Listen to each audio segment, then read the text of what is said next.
नमस्कार दोस्तों, मैं हूँ नेहा और आज मैं नीलम और बिक्की की कहानी का अंतिम भाग लेकर आई हूँ। और अगर आपने इस कहानी का अभी तक पहला भाग नहीं सुना है तो मैंने इस कहानी का लिंक इस वीडियो के डिस्क्रिप्शन बॉक्स में दे दिया है और आई बटन पर भी पिन कर दिया है, तो वहाँ से इसको सुनने से पहले इसके पहले भाग को अवश्य सुनें। तो चलिए मैं आपको इस कहानी का अंतिम भाग यानी कि दूसरा भाग सुनाती हूँ। बिक्की ने ही अपने बेटे का नाम अंश रखा था। मैंने एक बात को गौर किया था कि जब से हमारे घर में अंश पैदा हुआ था, मेरा पति हर वक्त अपनी माँ के साथ लड़ता रहता था, जबकि उसने कभी भी अपनी माँ के साथ ऊंची आवाज में बात भी नहीं की थी। जब भी अंश रोता तो मेरी सास उसे मेरे पास ले आती और कहती, बेटी इसको चुप करवा दो, बच्चा माँ की खुशबू को तरस रहा है। मैं मुंह फेर लेती थी और फिर कहती, नहीं, मैं नहीं ले सकती, मेरी तबीयत खराब है। तब मेरी सास रोने लगती और मेरे सामने हाथ जोड़कर कहती कि बहू मुझे माफ़ कर दो। मैं वजह पूछती तो वह कुछ भी नहीं कहती।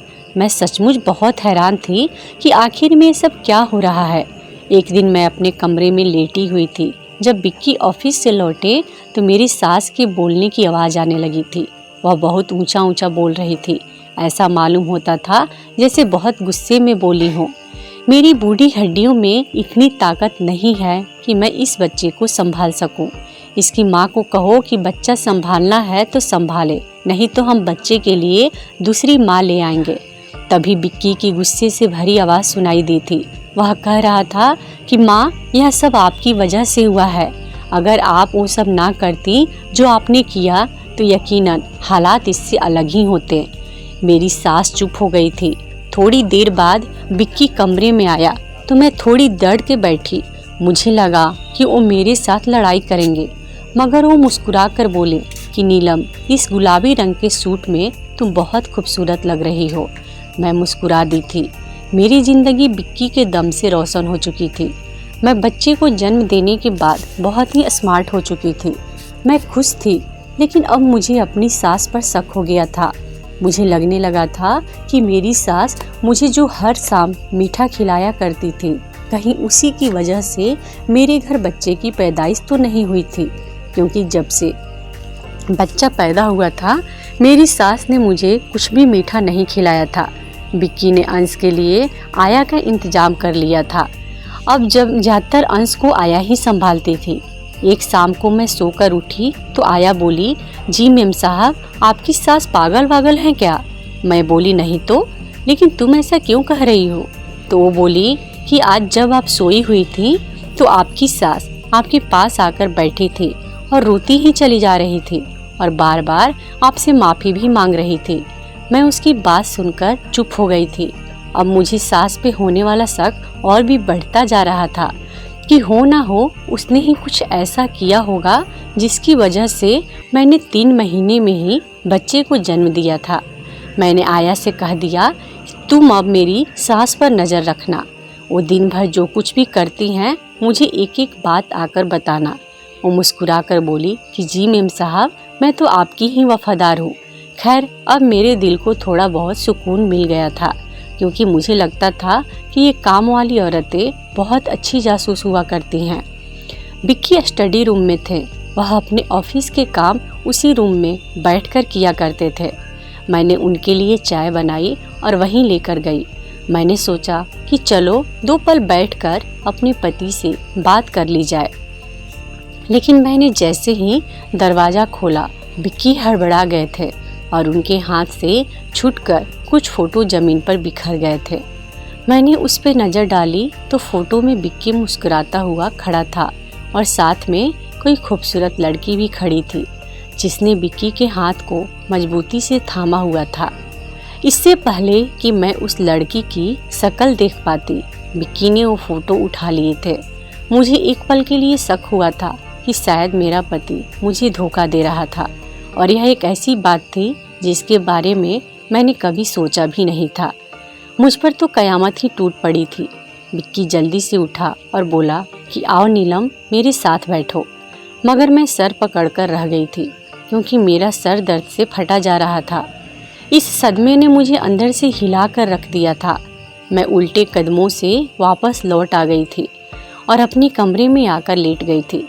मैं बेहद परेशान थी और रोते हुए कब सो गई थी मुझे ही मालूम नहीं पड़ा था। मैंने नींद में भी बहुत बुरे सपने देखे। हर सपने में मैंने यह देखा कि बिक्की मुझसे दूर जा रहा था। मैं बिक्की की आवाज़ सुनकर ही उठी थी और हड़बड़ा कर बैठी थी। बिक्की बड़ा परेशान सा लग रहा था।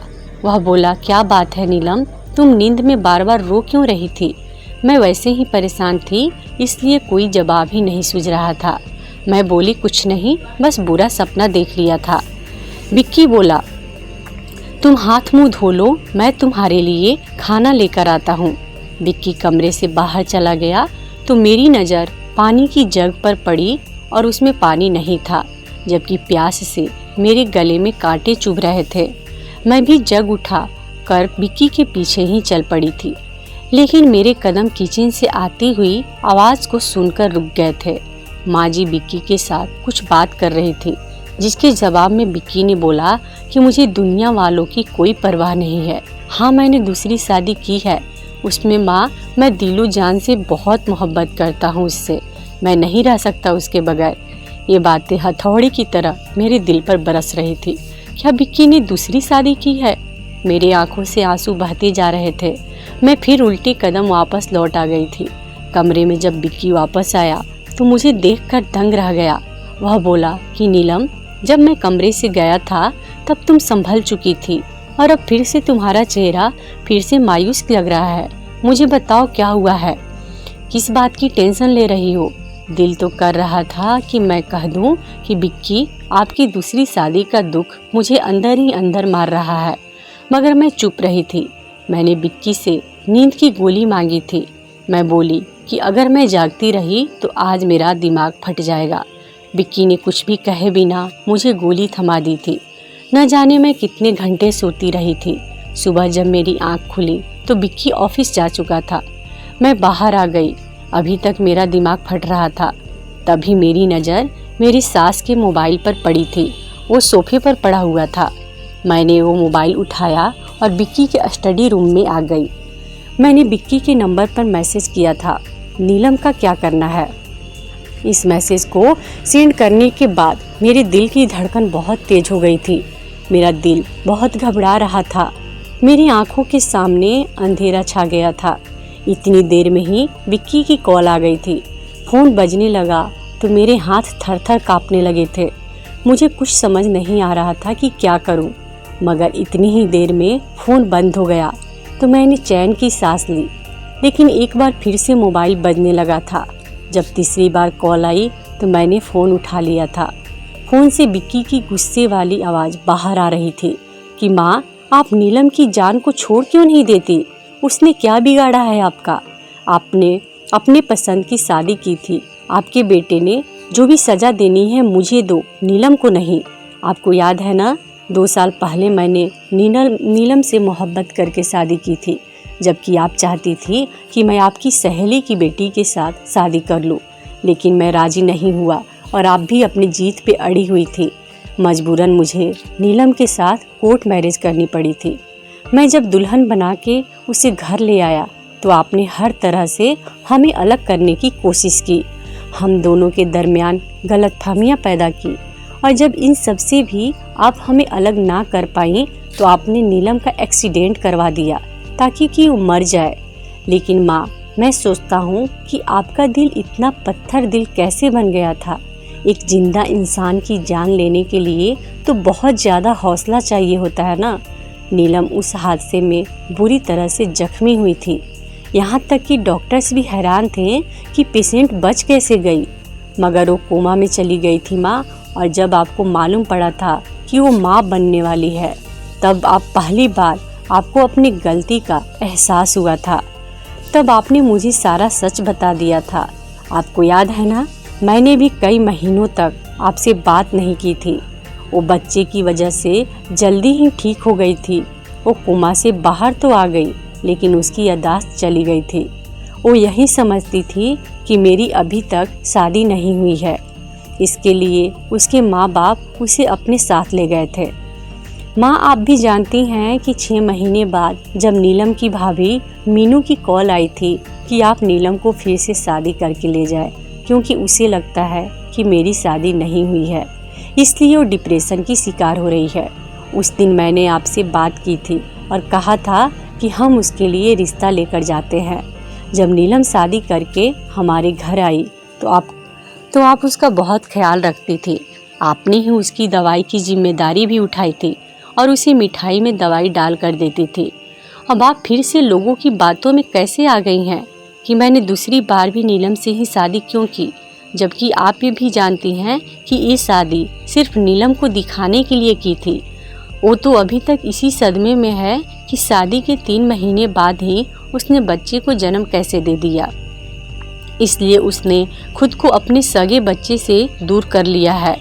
विक्की जोर जोर से चिल्ला रहा था, जबकि मुझे उसकी ये तमाम बातें सुनकर झटके महसूस होने लगे थे। मैं तो लड़खड़ा कर पीछे जाकर गिर गई थी। जब मुझे होश आया तो मैंने खुद को अस्पताल के बेड पर पाया था। मुझे सारी बातें याद आ चुकी थी, सब कुछ याद आ गया था। मैं विक्की से बोली कि मेरा अंश बेटा कहाँ है। विक्की मुस्कुरा दिया था। मैंने पहली बार अपनी औलाद को चूमा था। मेरी सास ने मुझसे माफ़ी मांगी तो मैंने उन्हें माफ़ कर दिया था। हालांकि ये बिल्कुल भी आसान नहीं था। उनकी वजह से मैं अपनी ज़िंदगी के खूबसूरत लम्हों को खो चुकी थी।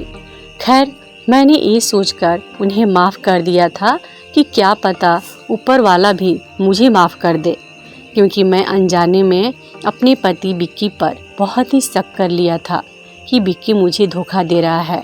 मैंने बिना सब कुछ जाने विक्की के बारे में इतना भला बुरा सोचा।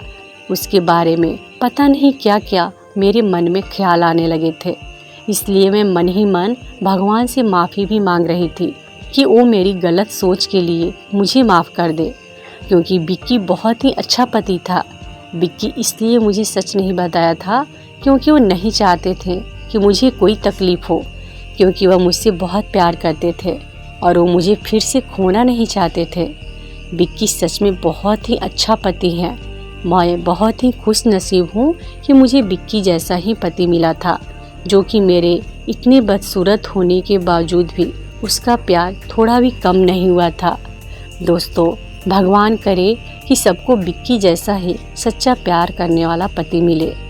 तो दोस्तों, हमारी आपको यह कहानी कैसी लगी हमें कमेंट बॉक्स में ज़रूर बताना। और अगर आपको ये कहानी अच्छी लगी हो तो इस वीडियो को लाइक करें और अपने दोस्तों के साथ ज़रूर शेयर करें। और इसी तरीके की अच्छी कहानी की वीडियोज़ देखने के लिए हमारे इस चैनल को सब्सक्राइब करके घंटी के बटन को दबाना बिल्कुल भी नहीं भूलें। धन्यवाद दोस्तों।